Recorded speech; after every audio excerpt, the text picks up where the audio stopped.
inside track on the day's top stories. There'll be sharp takes you won't get anywhere else. We will set the news agenda, not just follow it, and I want to bring you along for the ride. Whatever it is, we'll have our finger on the pulse. It's news, but it's this close to entertainment. Patrick Christie's tonight, 9 till 11 p.m, only on GB News, the People's Channel, Britain's news channel. I think the most exciting bit for me is talking to people. People who I think are ignored often by the major news channels. We're going to give news they want to hear. There's a voice there that needs to be heard. I think there's a chance here for a diversity of opinion to be expressed, which you don't find elsewhere. It's really exciting. We don't hold back. We're free to say how decisions that are taken here affect us all around the country. Only on GB News, the People's Channel, Britain's news channel. Your weekend starts here with Friday Night Live with me, Mark Dolan, 8 till 9 on GB News. Big stories, big guests and big laughs as we get you ready for a cracking weekend. That's Friday Night Live with Mark Dolan, Fridays 8 till 9 on GB News. Bring your own drinks, the admission's free. I'm Christopher Hope. This is GB News, Britain's election channel. GB News is the home of free speech. We were created to champion it, and we deliver it day in, day out. Free speech allows us all to explore and debate openly the issues most important to us, our families, and of course, the British people. Having challenging conversations to enlighten each other. Which is why we hear all sides of the argument. We are the People's Channel. We will always stand by the freedom to express yourself. On TV, radio and online. This is GB News, Britain's news channel.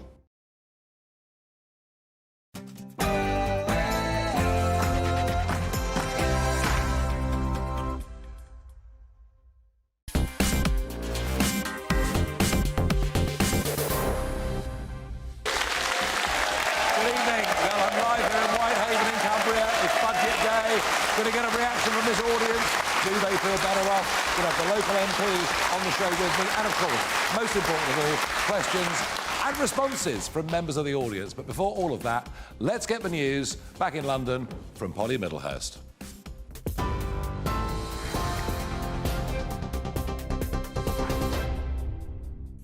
Nigel, thank you, and good evening to you. Well, the Chancellor has cut national insurance in today's pre-election budget, but opposition leaders say living standards are still squeezed and millions of people face being dragged into higher tax bands. Jeremy Hunt said today the government's fiscal performance means the economy is expected, though, to grow this year by 0.8%, giving, he says, the government enough headroom to make the cut to national insurance contributions. From April the 6th, employee national insurance will be cut by another 2p from 10% to 8%. And self-employed national insurance will be cut from 8% to 6%. It means an additional £450 a year for the average employee, or £350 for someone self-employed. When combined with the autumn reductions, it means 27 million employees will get an average tax cut of £900 a year. Well, also in the budget today, the non-dom tax status will be scrapped, with tax breaks for wealthy foreign residents replaced by what the Chancellor called a modern residency system. Also in the budget, rounding out today's announcements, pubs will get a boost from a freeze on alcohol duty, and child benefit threshold going up from up to £60,000, and the 5p cut to fuel duty is locked in for another 12 months. Also, the VAT registration threshold goes up to £90,000 from £85,000, while the pensions regulator will get new powers ensuring people with defined contributions are getting value from their investments. And there's a new ISA scheme with a £5,000 yearly allowance for British assets. As well as one more point for you, IT systems in the NHS getting a £3.5 million upgrade. Well, in other news today, the Science Secretary is facing calls to quit after taxpayers covered her £15,000 bill in damages and legal fees following her false accusations that she made about an academic, Michelle Donelan, who has now retracted her comments, accused Professor Kate Sang of supporting the terrorist group Hamas. However, an investigation found the claims were baseless. Labour says Miss Donelan's false accusations are a new low in government standards. And lastly, in the United States, where Nikki Haley has ended her long-shot challenge against Donald Trump to become the Republican candidate for president. The former governor of South Carolina dropped out today, just a day after Super Tuesday, with Donald Trump beating her in 14 out of 15 contests. In her speech earlier on today, she declined to endorse Donald Trump, but did wish him well in what looks to be a rematch with Democrat Joe Biden in November's US elections.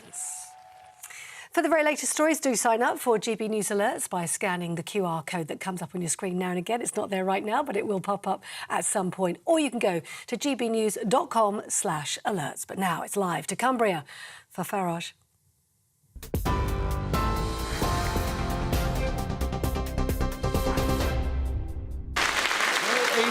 Yes, I'm here in Cumbria. I'm in Whitehaven, following on from Michelle Dewberry. We've got a big, live, energetic, enthusiastic audience. Well, they're enthusiastic about being on a GB News show.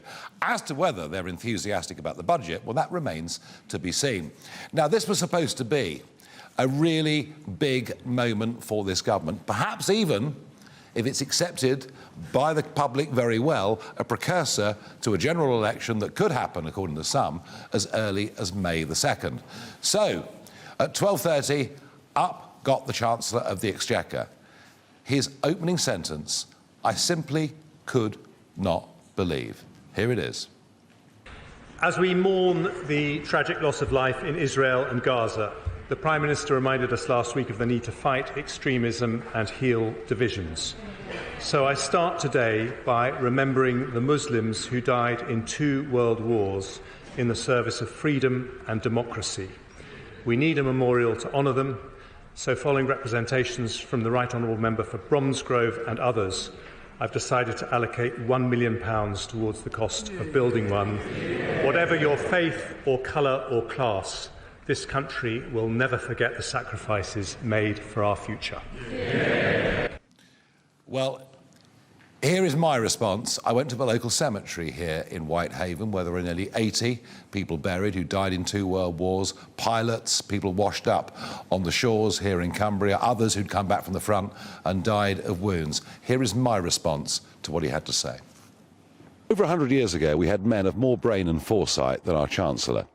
They decided at the end of the First World War, and we continued it throughout World War II as well, that everybody, regardless of race, rank or religion, would be buried beneath the same headstone. The principle was equality in death, recognising the contribution of all. And indeed, if you go to a big Commonwealth war grave cemetery in France or elsewhere, what you'll see is a stone of remembrance that says, for those of all faiths and none. We thought about this over 100 years ago. We do not need Jeremy Hunt putting forward the idea of a memorial to a specific religion. It is just plain wrong.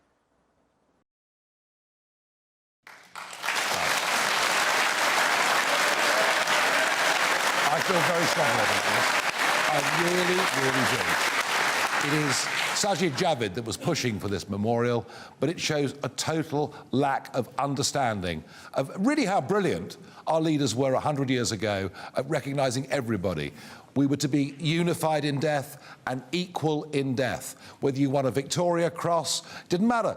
Didn't matter who you were, what you were, you had exactly the same headstone. But it says so much, I think, about modern-day politics. We try to pander to each individual group, rather than saying everybody in our country should be equal. Now, moving on, of course, this was the great tax-cutting budget. Yes, tuppence more off national insurance. And I'm going to drill down in a moment with Mark Littlewood as to whether people really are paying less tax. But moving on, one of the big statements of the budget was that after all these years, the government is going to sell its remaining stake, nearly 38%, in National Westminster bank. Now, it's fair to say that I have some degree of interest in this subject.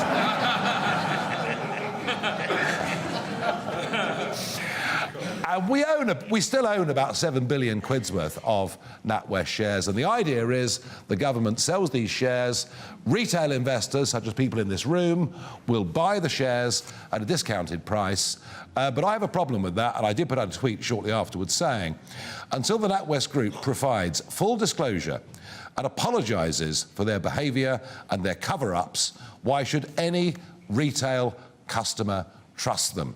So, Mr Hunt, if you want to get about 7 billion quid back for the Treasury to help you balance the books, you better make sure that Natwest, which you at the moment are the major shareholder in, honour their obligations to me, stop the cover-up, stop the lies, start telling the truth. And I tell you what, if they think they're going to go ahead with this share sale and I'm going to sit on the sidelines and say nothing until the wrongs have been righted, you know what?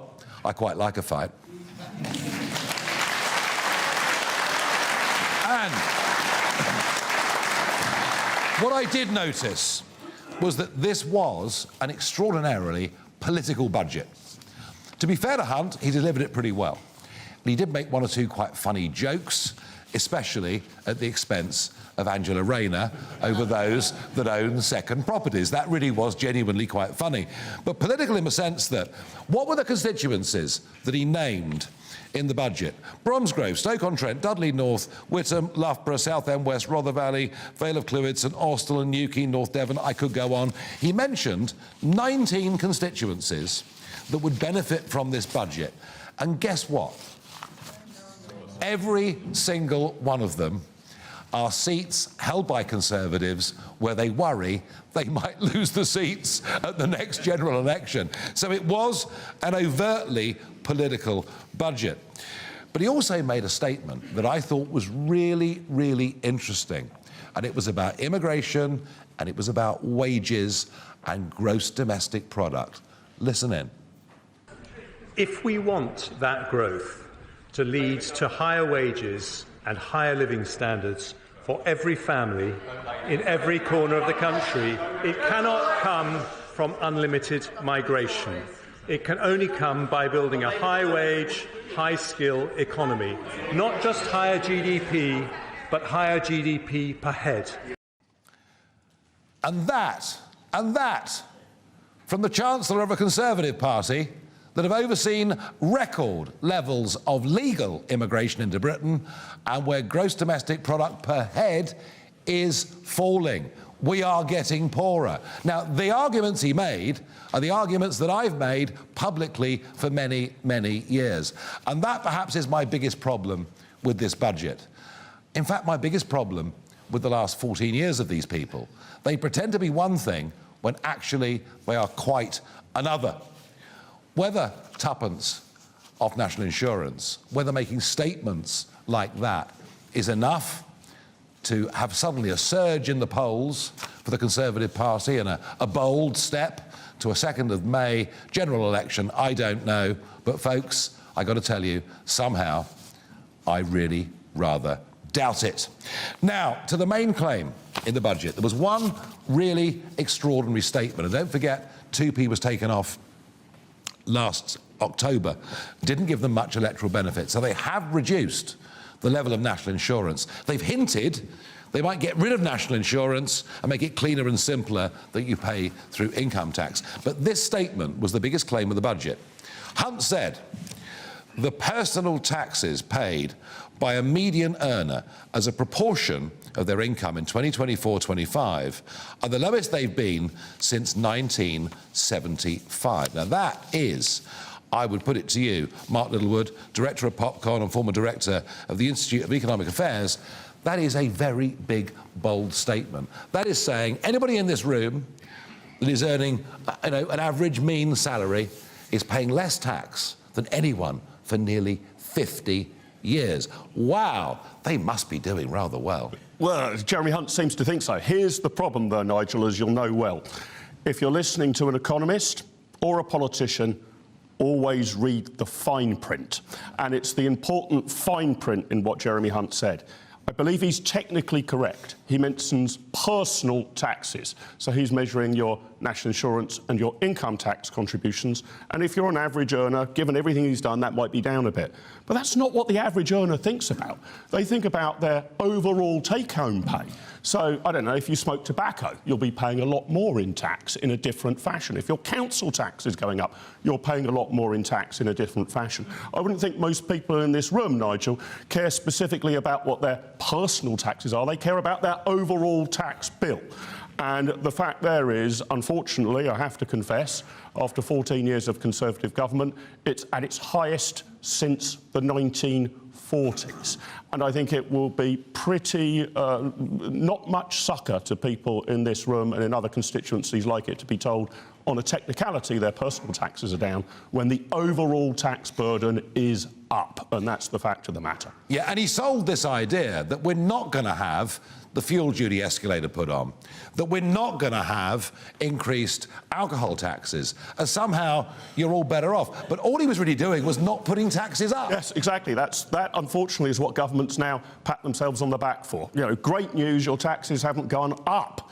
Well, I think there's a good number of people in this room and elsewhere who actually want to see their taxes go down. And this is also in the context, remember, Nigel, where the economy's flatlining. Look, if we were all getting richer at, I don't know, 5-6% a year, seeing our wages go up every year, seeing prices fall in the shops, well, at that point, you might not struggle too much if your tax bill's another 100 quid. But because there hasn't been growth in the economy, people are really, really feeling that pinch. So we've drifted into becoming a high tax, high spend, heavily regulated, social democratic economy after 14 years of Conservative government.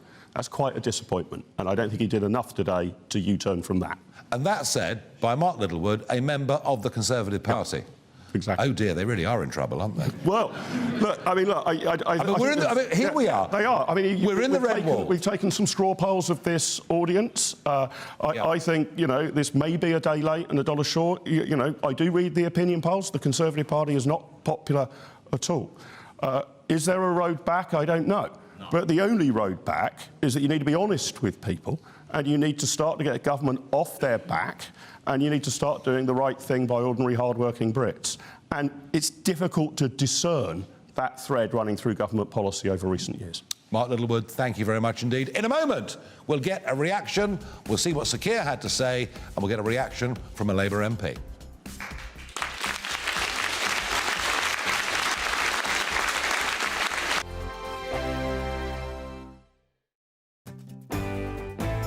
I'm Jacob Rees-Mogg, and this is GB News, Britain's news channel. Sir Jacob Rees-Mogg's State of the Nation, Monday to Thursday from 8 p.m. You're now in exile. I imagine it wouldn't be safe for you to go back to Russia. Can I ask you if you feel safe personally, and what do you think can be done to remove Putin, or is he going to be there for as long as he wants? I think that is, of course, fundamental question. It is there should be pressure inside Russia and outside. Inside Russia right now, it's impossible because Putin put all leaders in jail, and some of us just abroad. You know, just two were already killed. Mr. Nemtsov, Boris Nemtsov, my friend, my collaborator on my party, was killed on the walls on Kremlin. Alexei Navalny was killed in jail and in the camp. And that is, the people live in fear to identify themselves as protesters, to identify themselves as against Putin's regime, etc. That's why today there is no chance for opposition to rise inside Russia. But outside, of course, this war against Ukraine, that is the fundamental issue for all foreign leaders. And in fact, just support of Ukraine and not to let Putin to destroy Ukraine, to defeat Ukraine. That is an important issue because just Ukraine, that's not just in Ukraine, war in Ukraine. Ukraine just fighting for their territorial integrity, but fighting for the whole European countries, because after Ukraine, other countries could appear, other subject of aggression could be, and Putin easily could try to test Article 5 of NATO Charter. It could be one of the small countries of Baltic states. Join us every night on GB News at 11 p.m. for Headliners, which is 3 top comedians going through the next day's news stories, which is exactly what you need, because when the establishment has gone crazy, you need some craziness to make sense of it. So join us 11 p.m. every night on GB News, the People's Channel, Britain's news channel. Every Sunday from 11, join Michael Portillo. There will be topical discussion, looking at the week before and the week to come. So kick back and relax at 11 a.m. on Sundays on GB News with me, Michael Portillo. GB News, the People's Channel, Britain's news channel. I'm Andrew Doyle. Join me at 7 o'clock every Sunday night for Free Speech Nation, the show where I tackle the week's biggest stories in politics and current affairs with the help of my 2 comedian panellists and a variety of special guests. Free Speech Nation, Sunday nights from 7 on GB News, the People's Channel, Britain's news channel.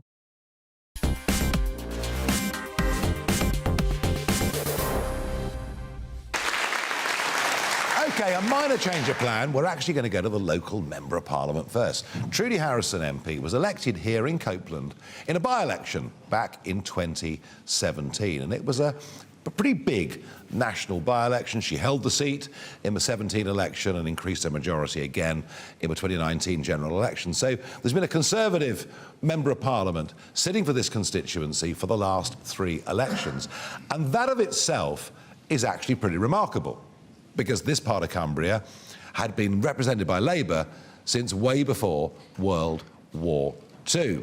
And Trudy joins me right now in front of her constituents here in Copeland. Now, thus far, we've talked about the budget, we've talked about the proposals put forward by Jeremy Hunt. Thus far, this lot don't seem to be all that impressed. How would you assess today's budget? I got the memo. Sticking to the plan, don't want to go back to square one. Yes, we've ticked many of the boxes. Growth is up slightly. Better than Germany, better than France, better than Italy. I thought we were in recession. But it's still up. And inflation is Well, down. I mean, you're right. You're right. Actually, in one way, you're right. We are doing better than France and Germany and Italy, and Brexit clearly hasn't damaged us, but being better than those basket cases isn't that good of itself, is it, really? And there is more to do. But I think in this particular neck of the woods, we are quite unique. For example, the national average wage is 31,000. Here, it's 49,000. And we are in a particularly strong nuclear economy, which really holds us in a strong place. So the best bit for me is when Rishi mentioned nuclear, because that is what we absolutely and that was need one to of the focus reasons, on. Trudy, wasn't it? One of the reasons that you stood for that by-election. Absolutely. That you got Head and involved with shoulders politics. It's above all obviously others. Windscale as it was, Sellafield as it is now. Just how many jobs does that provide for this part of the country? About 27,000. There's about 80,000 nuclear workers in the country, and of those, about 27,000 work in this area. Nobody does nuclear better than we do in West Cumbria. We've got 7 reactors.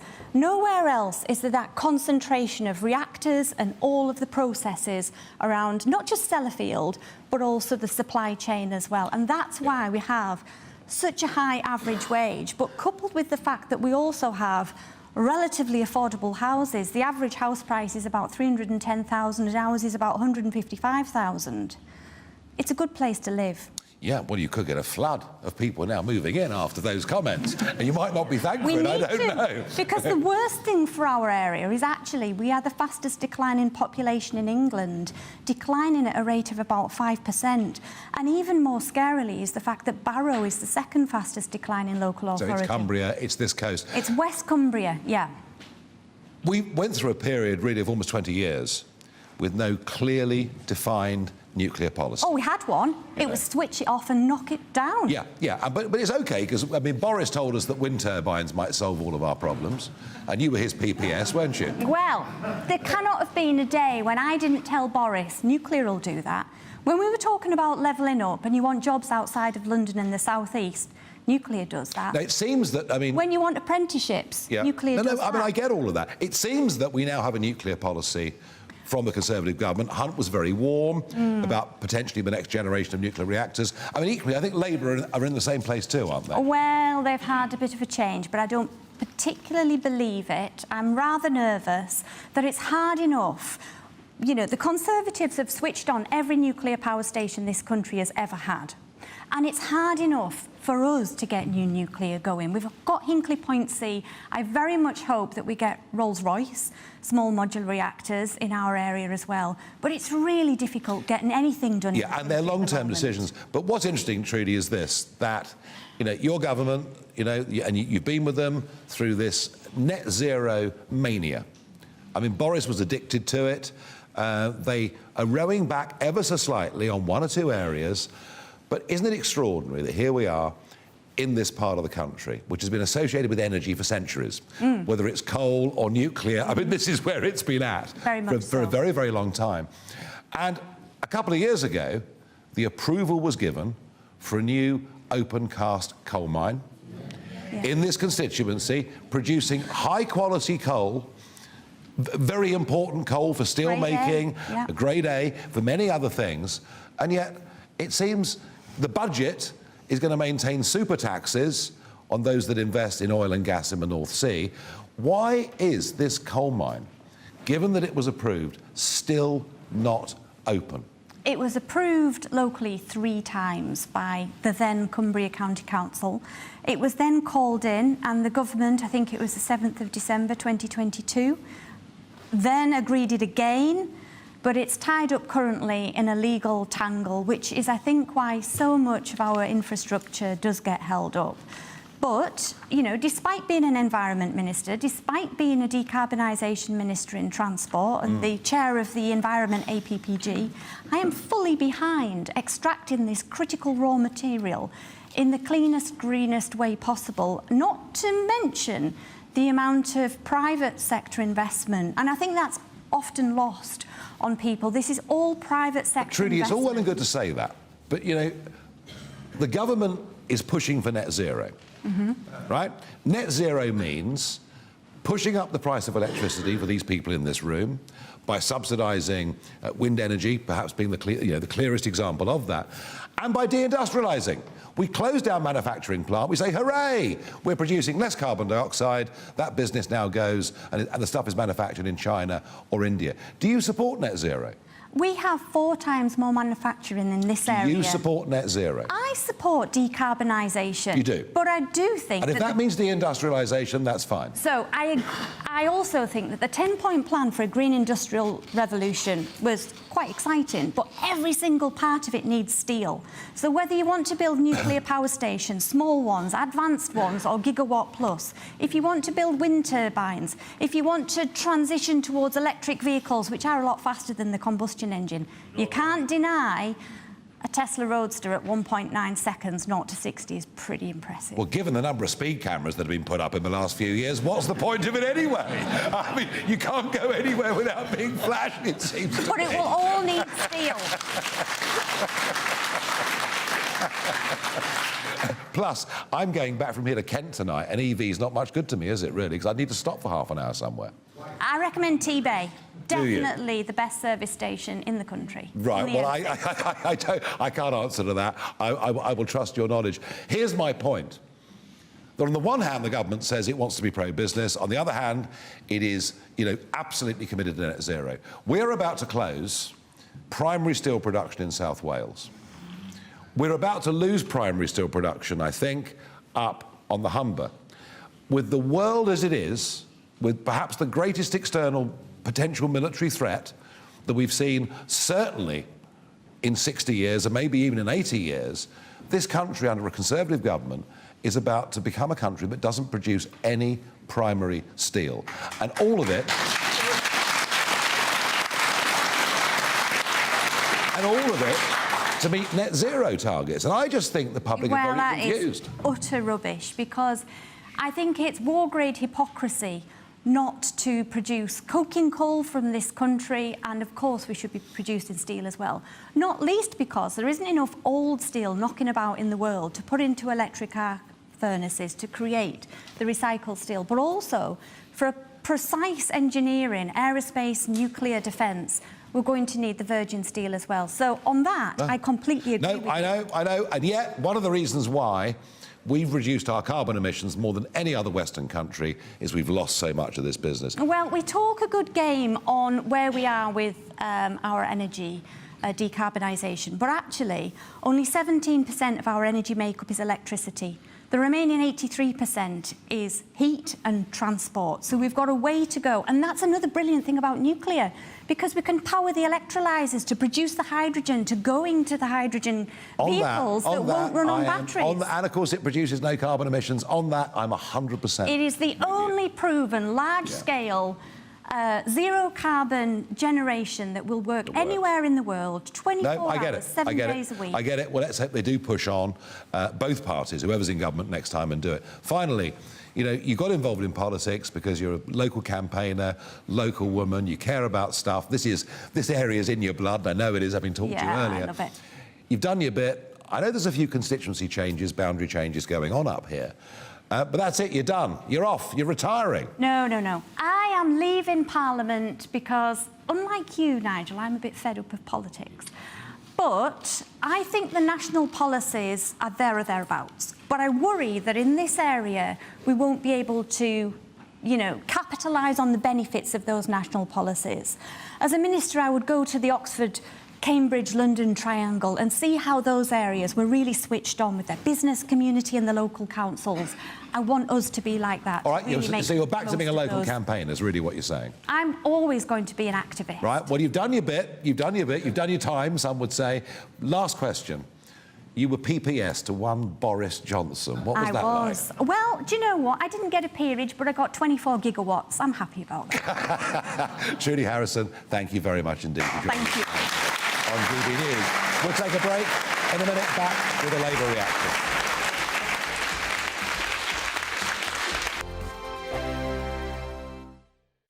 Hi there, welcome to the latest GB News forecast from the Met Office. Yeah, there was some warm, sunny spells during Wednesday, but for many over the next 24 hours, it is going to be cloudy with an increased chance of showers developing through Thursday. We've got high pressure to the east. That's bringing a lot of low cloud into eastern parts. We keep the clear spells overnight in the south and the west. Where we do have the clear spells, there'll be a touch of frost and some fog patches forming. A few showers continuing across parts of Cornwall as well. Otherwise, many places will be dry. And we start the day with a bit of a chill in the air, certainly where we've got those frost and fog pockets in the west. But it will soon warm up. The cloud will lift as well, and actually with the rising cloud, it's going to be a brighter day across northeastern parts of the UK. Still a lot of cloud, and that cloud bubbling up, some sharp showers will develop, particularly through the Midlands, East Wales, into later on parts of northern England. Away from the showers, though, plenty of dry and bright weather, best of the sunshine in the west and southwest, highs of 12 or 13 Celsius, although still a chill in the east. And it's going to be increasingly breezy through Thursday and into Friday. That breeze coming from the east will make it feel on the cold side, but increasingly sunny spells will develop in the south on Friday. And it's going to be largely dry. Same can't be said for the weekend. Increasingly spells of showery rain will move north across the country, 8 Celsius in the north, 12 further south. I'm Martin Daubney. This is GB News, Britain's news channel.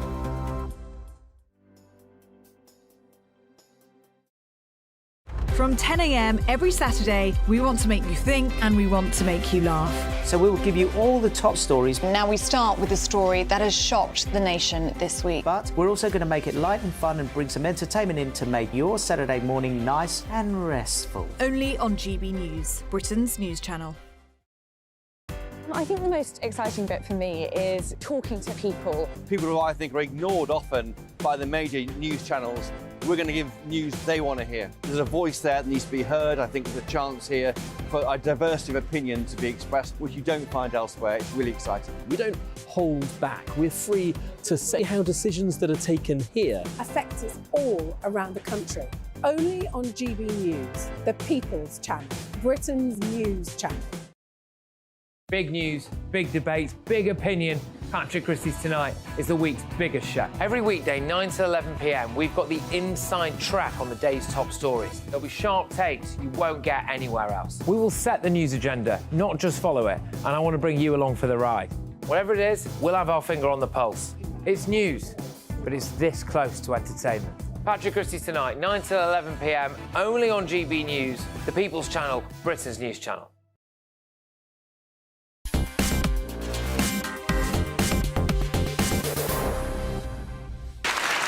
Well, of course, we were all waiting for the response in the House of Commons. Now, I thought Rachel Reeves, the Shadow Chancellor, might respond to Jeremy Hunt, but no, it was Sir Keir Starmer, the leader of the Labour Party, and this is just a little snapshot of what he had to say. There we have it, the last desperate act of a party that has failed. Britain in recession, the national credit card maxed out, and despite the measures today, the highest tax burden for 70 years. The first Parliament since records began to see living standards fall, confirmed by this budget today. That is their record. It is still their record. Give with one hand and take even more with the other, and nothing they do between now and the election will change that.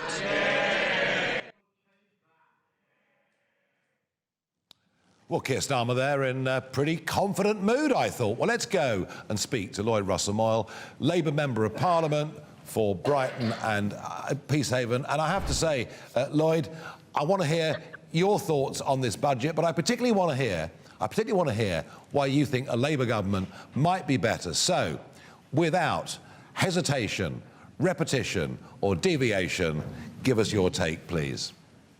Well, my take is that this is a budget that doesn't go to deal with any of the systemic issues in society. We have a cost of living crisis. We have a crisis particularly for adult social care that's causing a lot of our councils to go bankrupt up and down the country of all political flavours. We have crises in our schools, and none of those things were addressed by this budget.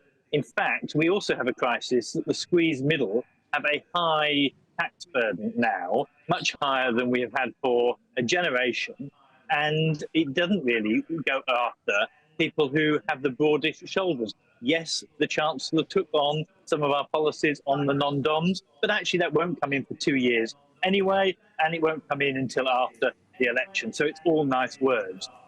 He has suggested changes on national insurance. I actually agree with some of the Chancellor was saying that national insurance is a regressive tax. It should be better rolled into income tax so that people, whatever your income is, are paying a fair share. But none of the wider reforms that he proposed will actually come in until after the election. This budget was generally a budget of, I will do something very meagre now, and I will promise to do something far-reaching in the future, in the never-never, manana. And that's effectively what the IFS has said as well. All the future parts of the budget are complete fantasy. They're not costed and they're not worked out. What Labour will do is actually make those reforms on business rates that we know small businesses need, so that people are paying a fairer amount. We will make sure that we increase the threshold so that people effectively aren't put into tax for no reason, just because inflation has gone up, but they have not actually earning really in real terms a penny more, but are paying more tax. We will make those changes so tax is fairer. That is the basis of the Labour proposal. And so it will be better under Labour for the ordinary person, for the working person. And that is what, at the moment, this country, people who are suffering. Well, I agree with you that Jam Tomorrow was a very big message from this budget. But from your analysis there, it sounds to me that what you're saying is that Labour will spend even more money on public services than this government currently is.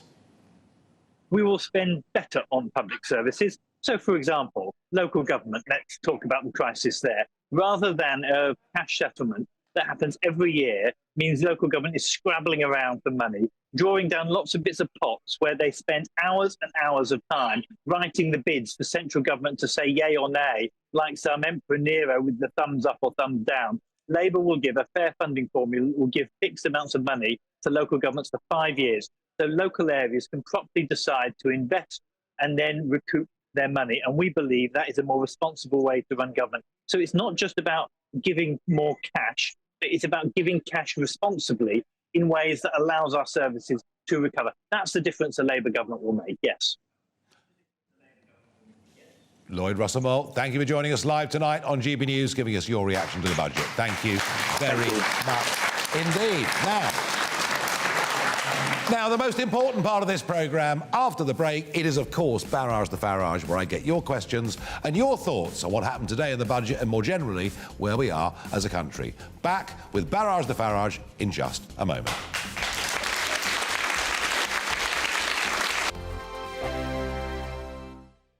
Patrick Christie's Tonight, weekdays from 9 p.m. Well, to cut a very long story short, I was the chaplain in a school, and a pupil asked me to preach on how come they were told they had to accept the LGBT stuff in a Christian school. I thought that was a fair question. So I said, ultimately, no, you don't have to accept anybody else's ideas. You make up your own minds. And so on topics like the marriage being between a man and a woman, biological sex being real, gender identity not making perfect sense, therefore can't be entirely true. I said, you know, you may adopt the church's position on that and respect the people you disagree with, but you make up your own mind, for which, as you say, I was reported to Prevent, the anti-terror watchdog, secular safeguarding authorities, the Teaching Regulation Agency, Disclosure and Barring Service, all of whom eventually cleared me, but I lost my job at the school, and that's why there's legal action ongoing. It's an incredibly powerful sermon, to be fair.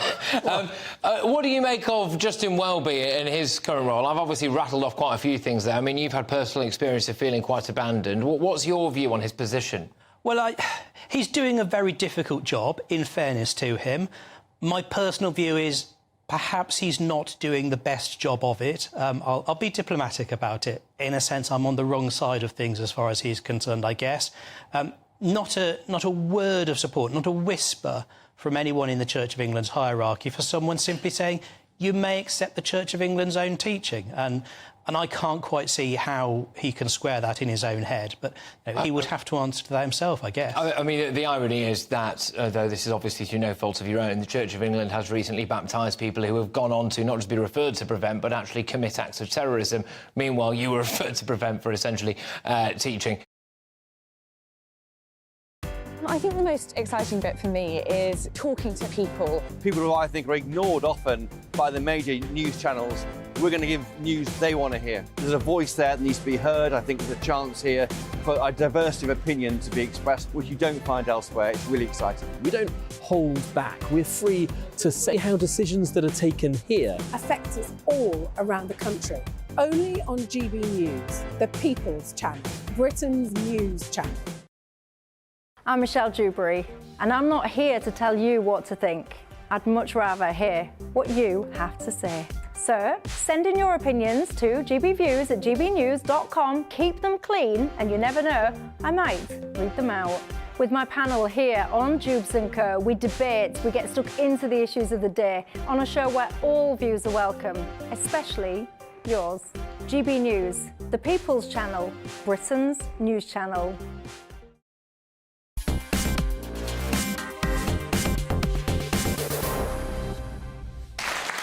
No more elected politicians, nobody else here on this show selling party policy. No, this is the really important bit. This is the reaction for people here in Whitehaven.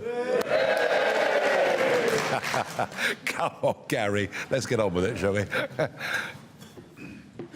Hi, Nigel. Do you think that this budget was meant to be a sweetener for the electorate in election year? Yes, I do, actually. And I thought, you know, as I said earlier, 19 parliamentary constituencies were mentioned. Oh, there's money for this and money for that. I've listened to this member and that member. And I think it was designed perhaps to give them an option as to whether they might go on May the 2nd. So they're hoping for a big uplift from the budget because they're cutting taxes. But, you know, we sat here with Mark Littlewood earlier on who said, even though we appear to have these cuts, actually the overall tax burden, because we pay tax through other means, you know, through duties, etc., is the highest for 70 years. So, yes, I think they were giving... My suspicion is this now. I don't think there's going to be a big positive reaction to this budget at all. I think they're going to run this election right through to November or later, and I'll bet So do I. I'll bet you there's an awesome statement with more so-called giveaways. You're with me on this, yeah? I am, yeah. I totally agree. I think we'll run to the end of the year for the election. But it was good to hear the Conservatives talking about tax cuts again, but I don't think it's going to make a difference. OK, Gary, thank you very much indeed. Yeah, well, it's always nice to hear good things, but Brian, good evening. Good evening, Nigel. If you had been Chancellor today, would you have increased the tax-free allowance from 12,500 to 20,000 to help all those low-paid workers? Do you know one thing that amazed me? For the first time in years, they lifted the threshold at which small traders start paying VAT, having to charge and process VAT. But it went from 85,000 a year to 90,000 a year. Kind of, why bother?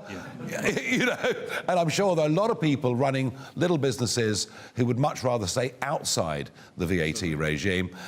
Look, I think the problem we've got is that for many people living in certain circumstances, going to work does not pay. It does not pay. You know, 5.4 million people of working age just not working at all.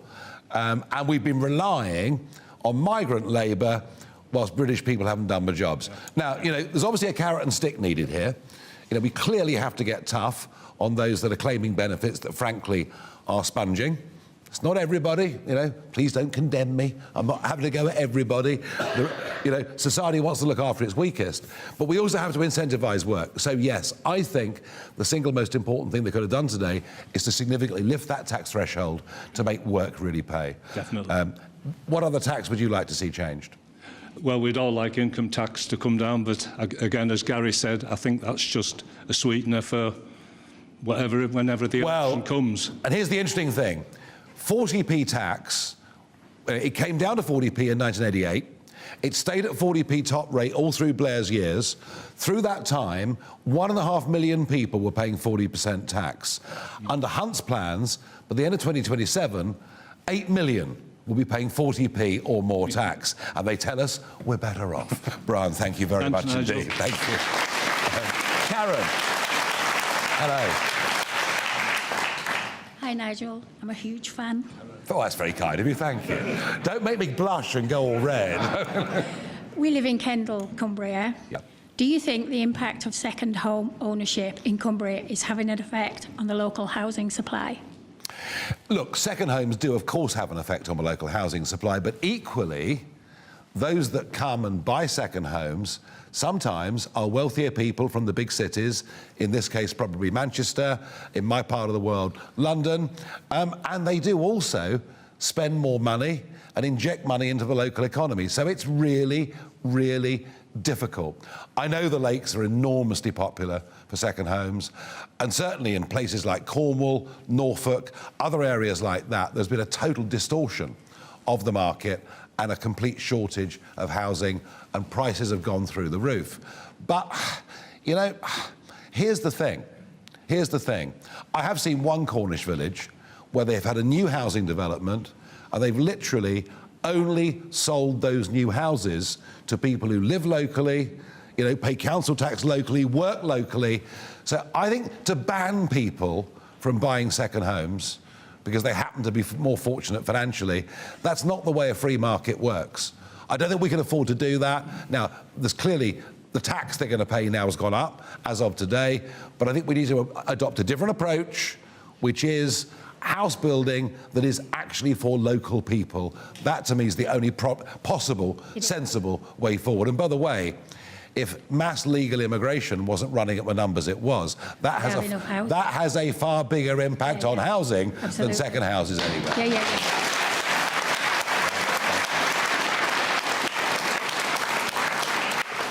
OK, let's go. Hi, Nigel. Nick, hello. Hello, how are you? All right? I like your desk.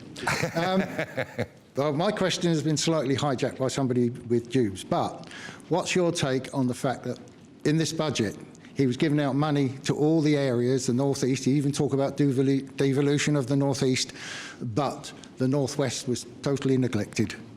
Yeah, you're right. There's a huge emphasis on the northeast. It's because they see Ben Houchin, their mayor up in Teesside, as being their sort of poster boy, I guess. I mean, you know, the whole concept of levelling up, the idea that you just chuck money at the north and somehow by chucking money, life's going to get better. I don't believe the economy works like that. I often think when government chucks money in different areas, it gets misspent, it goes to all the wrong people. I think what really matters, what genuinely matters, is creating the right conditions for business. I would say, in fairness, that there was a commitment made today towards the nuclear industry, which would benefit Sellafield, which would benefit this area, if it actually comes to pass. I would disagree on that. Go on, tell me why. First of all, we wanted the advanced modular nuclear here. Yep. And it should be done by an English company, not Westinghouse or some other. But it was given to Teesside. So, again, we don't get nuclear here. Yeah. The previous people who were going to do nuclear here dropped out and the whole thing collapsed at Moorside. So basically, we are basically being quietly neglected while they move all this kind of thing into the areas where I think they've got better links, better transport, more money. No, I think, look, overall, you raise a fair point. Massive emphasis on the northeast, very little said about the northwest. That is a very, very fair point. Thank you. Thanks very much. OK, we have another Nigel in the room. Bad From luck. Ulverston, what a great place. Which is the home of Stan Laurel, just in case. I know. Just in case you didn't know. I know. For anybody else listening. Nigel, I work in the shipyard down in Barrow, and we build the nuclear deterrent. The submarine business is great for the area. What I'd like to know is, will the next government carry on and support the submarine business, and will it support the shipyard? OK, we're assuming here a Labour government. First thing to say is that the AUKUS deal... Hopefully not. Well, I think given the opinion polls today, it's not a bad assumption to make. The AUKUS deal has been one of the big successes of Brexit. There have been too few successes of Brexit. Too few businesses feel that the burden of regulation's been lifted from them. In fact, in many ways, some think it's worse. The promise to control our borders, well, I mean, 6 more boats crossed the English Channel today, and we've got legal immigration as well. But the AUKUS deal was done. That would not have happened as members of the European Union. So we are going to, we're going to have a significant role in building nuclear submarines that the Australians will use. My slight worry, and Barrow, of course, as you know, has led the way with this engineering for decade after decade. Since the 1900s. Yeah, no, absolutely, building submarines here for the First World War, let alone Trident. Every today. submarine, I think, that's been built in the British Navy has been made in Barrow. Yeah. I'm told the Trident fleet is kind of a bit tired at the moment. At times, not all of them are operational. So the future prospects for work in Barrow are very, very good indeed if an incoming Labour government sticks with those policies. Yeah. Do you know what? The Labour Party tore themselves to pieces back in the 1980s over this issue. I do not believe there will be a change to that policy under Labour. That's good news. All right, thank you very much indeed. OK. Time for 2 more. We have got Jack Hawley. Jack. Hi, Nigel. Good evening. So, with the government removing the non-dom tax and the phantom tax today, with all of the gains for the wealthy, when will the government stop focusing on the wealthy, making them richer, and start focusing on the average person? I don't really agree with that, Jack, and I'll tell you why. The top 1% of taxpayers in Britain pay 30% of our taxes. All right? We need those people to stay in our country. And if we send the wrong messages, they're so mobile, they can literally, at the press of a button, move their money overseas and hop on a private plane and go. And whilst, of course, you're right, the emphasis must be on helping people get on and advance in life. And we were asked a question about that earlier on, about raising tax thresholds to make work pay. And it's funny, isn't it? You work, you earn money, you feel good about it, you maybe want to work harder and make more money and then pay more tax ultimately. So I think this anti-rich narrative, Jack, it doesn't work for me. And already we're seeing people leaving Britain. We have the biggest brain drain we've had since the 1970s, and people are leaving because taxes are going up. So I would say this to you, there are always unfairnesses in life. Some people have a lot more money than others. Some are born in different circumstances to others. I just think that if we go on with this attitude of wanting to tax the rich and they leave the country, we'll all be worse off. Yeah, but with taxing the rich more, when will the taxes from the rich start to come into the local areas? So like the Northwest, because the tax is nothing. Yeah, it doesn't work like that. The tax goes into a central pot. It doesn't go to individual areas. I promise you, Jack, if you start taxing the rich more, they will leave the country and we will be poorer. And I really, really believe that. Thank you. Thank you very much indeed. OK. The final question goes to Charles. Hi. So do you think if Rachel Reeves had been giving the budget statement today instead of Jeremy Hunt, she would have been able to do anything differently? It's a good question. And I think it was very interesting. I listened to the end of Michelle Dewberry's show. And I think both Aaron Bastani, very much from a left-wing perspective, and Mark, very much more from a sort of centre-right perspective, basically agreed at the end of her show that we have two big state, high-tax social democrat parties. It's quite difficult to tell them apart on most issues. And as the election comes, they'll play up whatever differences there are. I don't believe they're that great. What do you think? No, I think they're painted into a corner, aren't they? It seems that no one has any money to spend. So if a Labour government gets in, I suspect they will keep a steady state for a few years and then they'll revert to their type and try and just raise taxes, spend more money, increase the debt. So that would be my concern, my worry. Well, you may well be right, but I mean, remember that when the Conservatives came to power, the accumulated national debt was pushing on for $1 trillion. It's now 2.6 trillion. And Hunt stands up and tells us they're cutting the debt, and we're all supposed to believe it.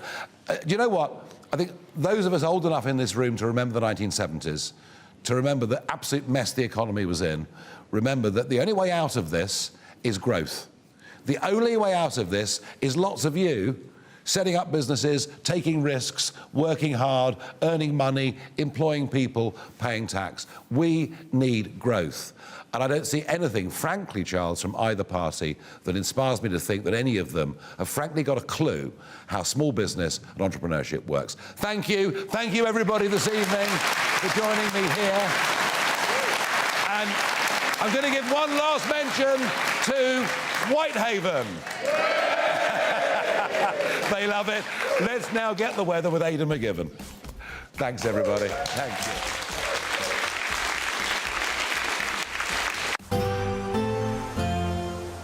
Looks like things are heating up. Boxed boilers, sponsors of weather on GB News. Hi there, welcome to the latest GB News forecast from the Met Office. Yeah, there was some warm, sunny spells during Wednesday, but for many over the next 24 hours, it is going to be cloudy with an increased chance of showers developing through Thursday. We've got high pressure to the east. That's bringing a lot of low cloud into eastern parts. We keep the clear spells overnight in the south and the west. Where we do have the clear spells, there'll be a touch of frost and some fog patches forming. A few showers continuing across parts of Cornwall as well. Otherwise, many places will be dry. And we start the day with a bit of a chill in the air, certainly where we've got those frost and fog pockets in the west. But it will soon warm up. The cloud will lift as well, and actually with the rising cloud, it's going to be a brighter day across northeastern parts of the UK. Still a lot of cloud, and that cloud bubbling up, some sharp showers will develop, particularly through the Midlands, East Wales, into later on parts of northern England. Away from the showers, though, plenty of dry and bright weather, best of the sunshine in the west and southwest, highs of 12 or 13 Celsius, although still a chill in the east. And it's going to be increasingly breezy through Thursday and in